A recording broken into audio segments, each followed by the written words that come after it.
Hello, this is a Lord of the Rings expansion pack unboxing just of the player cards for the Dead Marshes. We've looked through some of the other packs. Let's see how this one adds on. First of all, we always start with the hero. We have Boromir, everyone's favourite Sean Bean. Boromir is a tactics hero. He has 11 starting threat, 1 willpower, 3 attack, 2 defense, and 5 hit points. He is an Aragorn wannabe. His keywords are noble and warrior, which at the moment in the game don't do anything, and Gondor, which actually does do something at least. He has the text action. Raise your threat by 1 to ready Boromir. And then action. Discard Boromir to deal 2 damage to each enemy engaged with a single player. Obviously, he's got a massive attack at 3.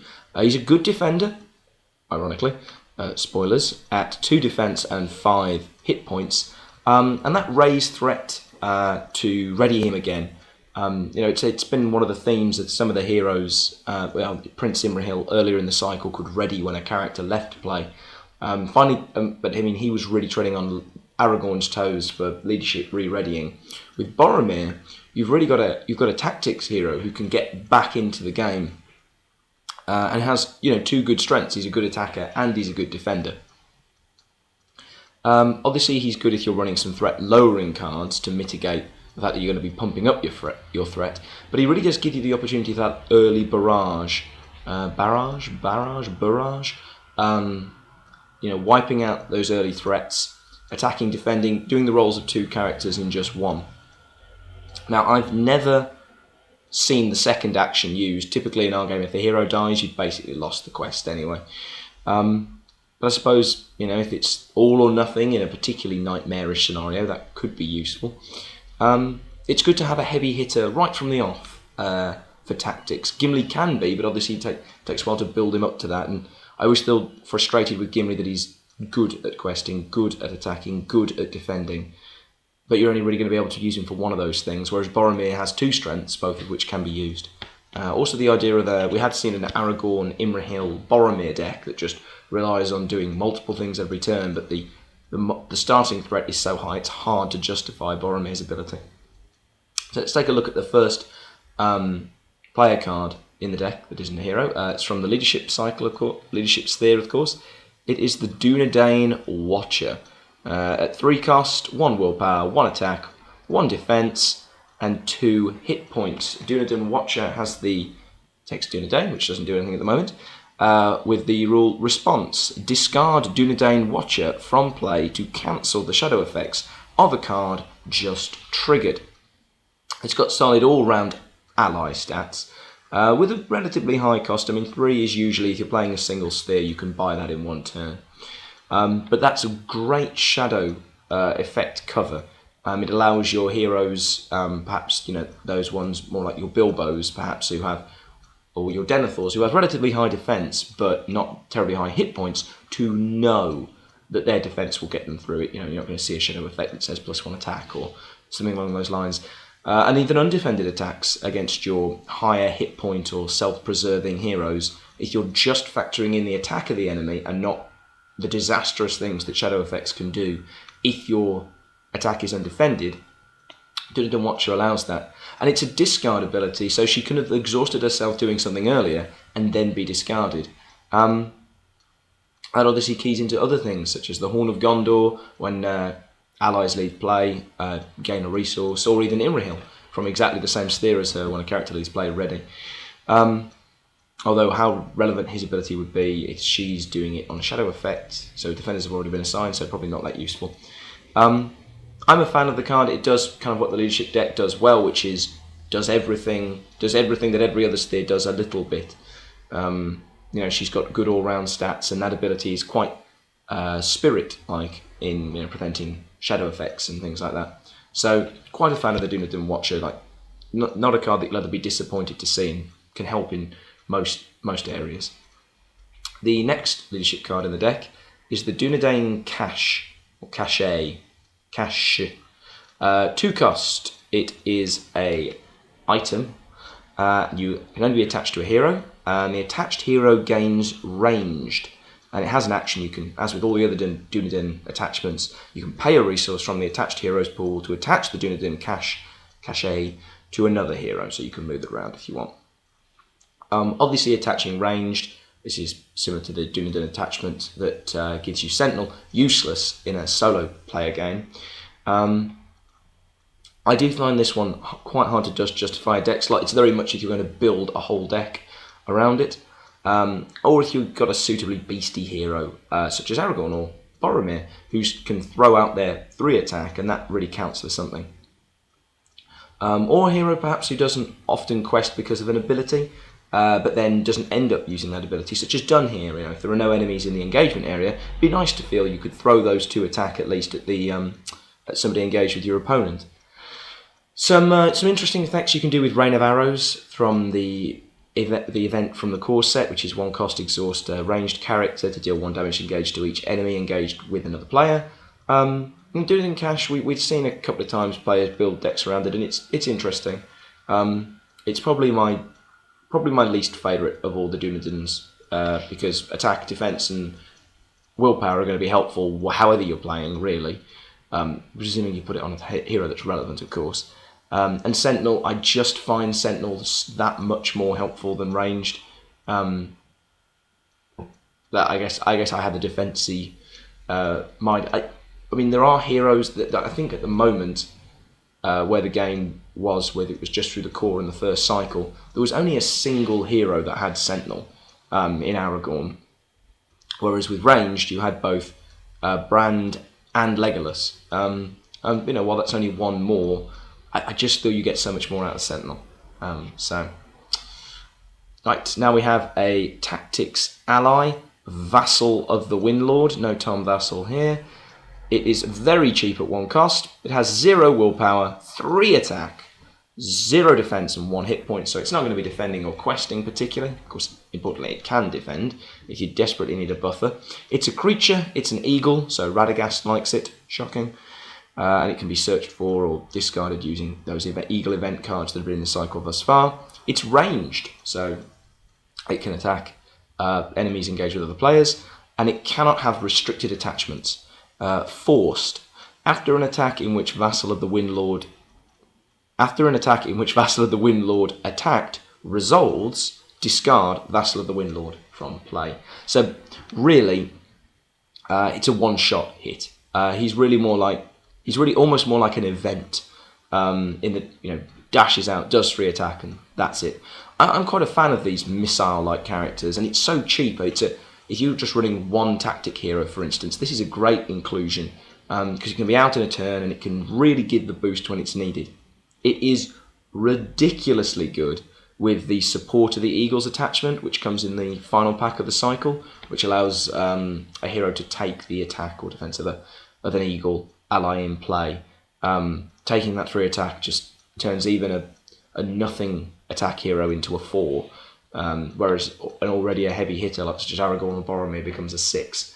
I'm a fan of the card. Obviously, it's a character leading play, so that keys into all sorts of things. I'm a fan of the Vassal of the Windlord. Some of the Eagle cards can be a little bit clunky or expensive, but you can't argue with 1 cost. Then we have a Tactics attachment. It's a song, but it's not a resource-based song. This is the Song of Mocking, 1 cost. It's a song. You attach it to a hero, and it has the action Exhaust Song of Mocking to choose another hero.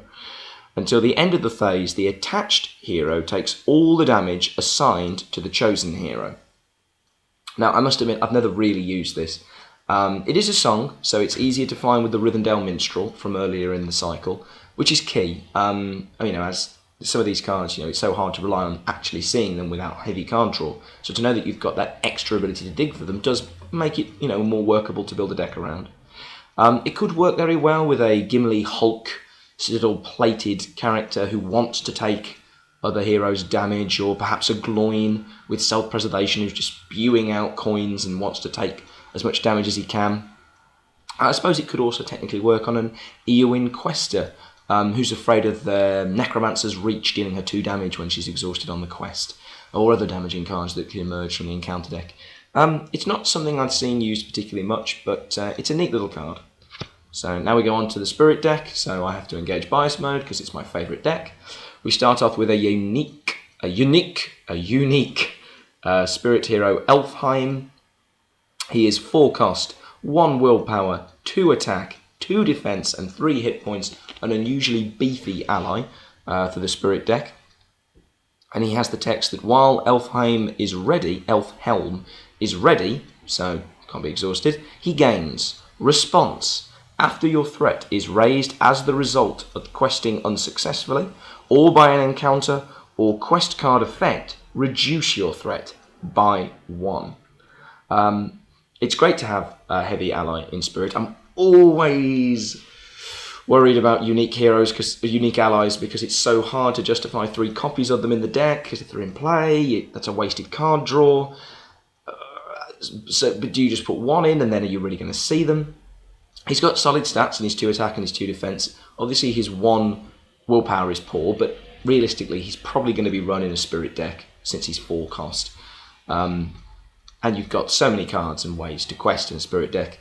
And his whole ability keys around him around him being readied. So if you send him on a quest, he'll be exhausted and his ability won't even work. He really, he's a good chunky defender as well, which is useful. It's expensive to just have this ability to reduce your threat by 1 if it's gone up. Obviously threat is important. I mean, we've lost more games to threat than anything else. I do put him in decks because in the first cycle there aren't really that many chunky Spirit characters. There's lots that help with questing, but not many that help on the back foot.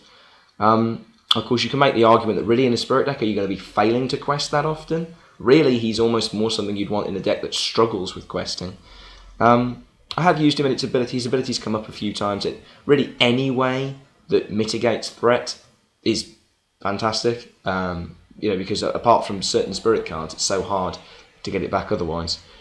So he's a bit of a luxury, to be honest. I mean, he's competing with some excellent Spirit allies already in the Northern Tracker. But it's, I must admit I'm a little bit of a fan.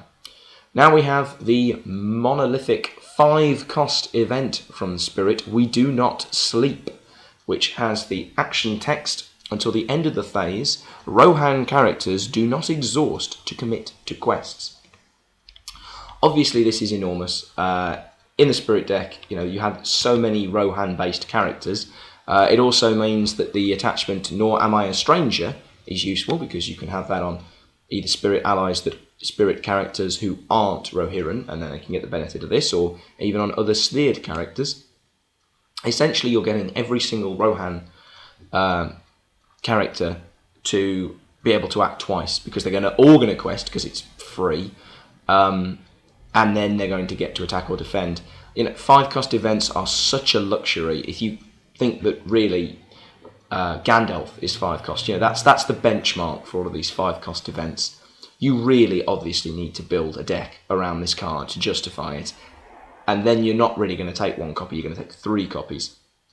But I mean, you could have 3 incredible turns. You're going to have a fairly strong economy to be able to get that card out and still have the allies alive from a turn of probably not playing anything. But it does protect you as well from that Spirit nightmare of the Necromancer's Reach, because all of these characters who are committing to a quest aren't exhausted, so they won't be taking damage. It really is one of those, oh my god, we played this game and we Do Not Sleep off. It's going to be one of those legendary, we had the mega turn. You could be just ludicrous if you have Faramir on the table as well, so they're all questing for free and they're all getting +1 Spirit. There's obviously as well, there's another event from earlier, the Rohan one that gives all Rohan characters additional willpower. You could have those, we smashed the quest in 1 turn, sort of turns, with the added benefit, of course, that sometimes you do a big quest and then you've got nothing to defend with, or not nearly enough, because some quest card pulls out some additional enemies, and this covers against that somewhat. Now we go on to the lore cards. We have a lore ally, the Sylvan Tracker, 3 cost, 1 willpower, 1 attack, 1 defense, 3 hit points. clearly went to the Dunedin Watcher School of Training, has the key text Sylvan, and then response. After a Sylvan character readies during the refresh phase, heal 1 damage from that character. Now, it seems a fantastic ability, and if you're one of these people who's carried on with Lord of the Rings, it might get better and better and better. But these videos are designed for the people who've got the core set and got the first cycle, or are going through it at this point. By the end of the Mirkwood cycle, there are 8 Sylvan characters in the game. 3 of them have 1 hit point, so this card doesn't do anything, because if they take a hit, they're dead. They're not going to be healing. 2 of them have 2 points, but are really used for questing and attacking. So they're not likely... those 2 are the... My mind has gone completely blank, even though I looked this up earlier. The Mirkwood Runner, who ignores defense, and the Lorien Guide, who's the spirit one that puts a progress on a location. So really, they're probably not going to take that much damage to heal it in the first place, and they only have 2 hit points. So if they take 1, well, Mirkwood, so it's Sylvan Tracker, you've done something, but if they take more than 1, well, it doesn't do anything. And finally, of course, there are 3 that do have 3 hit points, so Sylvan Tracker's ability would key in, and they are the Sylvan Tracker, Haldir, and Legolas. So 2 of those are unique.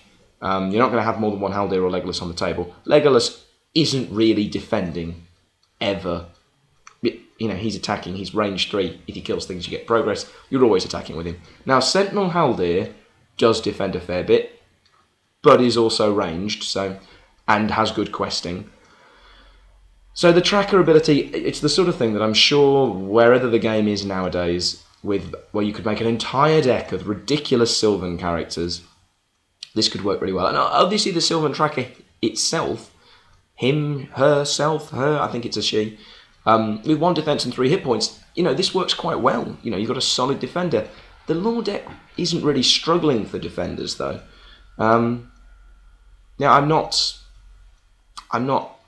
100% sold on this card. It's the sort of thing that I'm sure much later down the line is much, much better.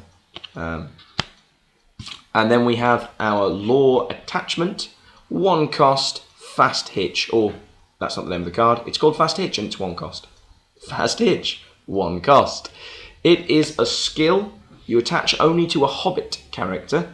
An action, exhaust Fast Hitch to ready the attached character. Now, in the same way that Sylvan Tracker only keys to Sylvans, this only keys to Hobbits. Now, at the moment, well, at the end of the cycle, there's Frodo, Bilbo, Keen-Eyed Took, and Wandering Took. So technically only 4, and I've obviously just criticised the Sylvan Tracker for really only helping 3. The difference is, though, that the Sylvan Tracker's ability keys off them being wounded. You're not always going to have them wounded. You are always going to want to ready a character another time. Always. I mean, you can attach multiple copies of these to Hobbit characters. You can have 2 of these on Bilbo, or 2 of these on Frodo. And while that 1 attack of Frodo's isn't really going to do much, how many times have you thought, oh, I would love 1 more attack? Well, now you can have it. And obviously it's Hobbit characters, rather than Unexpected Courage, which is a 2-cost spirit, which can only be attached to a hero, any hero. This can be attached to Hobbit characters, so even the Keen-Eyed Took or the Wandering Took, who aren't brilliant, but if they could act twice, they would be, not twice as good, that's probably not true, but much better. This is really something you build a deck around, and there is something fun about building a Hobbit deck.